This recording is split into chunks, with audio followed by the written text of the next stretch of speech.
Greetings, everyone. Welcome back to our channel. Today, we have an exciting topic to discuss: how to make the most out of Instagram on Chrome. So grab your favorite beverage, sit back, and let's dive right in.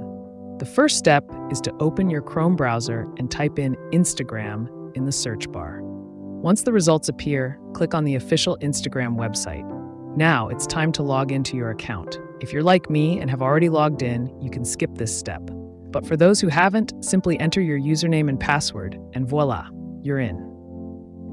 Now that you're logged in, let's explore the wonderful world of Instagram on Chrome. The possibilities are endless. You can send messages to your friends, catch up on the latest trends through Reels, and even create a new post to share with your followers.